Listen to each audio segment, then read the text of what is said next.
What if Victor Wembanyama was dropped into the middle of the 90s NBA? No social media hype, no modern spacing, just pure physical old-school basketball. Would he dominate, or would legends like Shaq, Hakeem, and Rodman shut him down? Today, we will find out.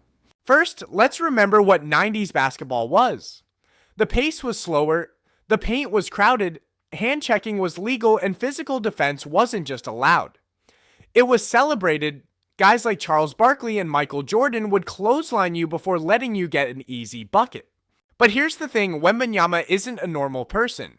He's 7 feet 4 inches, moves like a guard, and has defensive instincts that would have made even Hakeem Olajuwon raise an eyebrow. Offensively, the 90s didn't have the spacing we see today, no 5-out offenses. No endless three-point shooting, but that actually might make Wemby even scarier. Imagine this Wemby running high post sets next to David Robinson on the Spurs, or catching lobs from John Stockton in Utah. His ability to handle the ball at 7 feet 4 inches would have been unheard of back then. Yes, he'd have to deal with hand-checking from defenders like Scottie Pippen or Gary Payton if he ever faced smaller matchups. But at that size, one dribble, 2 steps dunk. Now let's talk defense, because this is where Wemby might break the 90s. Picture him against post-dominant bigs, Shaq, Ewing, Hakeem. Wemby's frame is thin compared to prime Shaq. No question he might get bullied on a few possessions. But what people forget is that Wemby doesn't just block shots, he erases angles.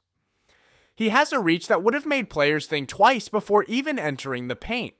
Even if Shaq scores, guys like Shawn Kemp or Karl Malone would have a nightmare finishing over him. If Wemby played in the 90s, he would have changed the way the game was played. Teams would have been forced to adjust offensively decades earlier. Instead of 2 traditional bigs clogging the paint, imagine coaches spacing the floor in 1996 just to keep Wemby away from the rim. He might have pushed the league toward modern basketball years ahead of schedule. And as for the highlight reels, we'd be talking about Wemby posters on Patrick Ewing and skyhook blocks on Kareem's late years. So would Wemby survive the 90s? Not only would he survive, I think he'd thrive. Sure, he'd take his lumps against prime Shaq and Hakeem, but his combination of length, skill, and defense would have made him an absolute cheat code in any era. What do you think? Is Wemby an instant 90s MVP?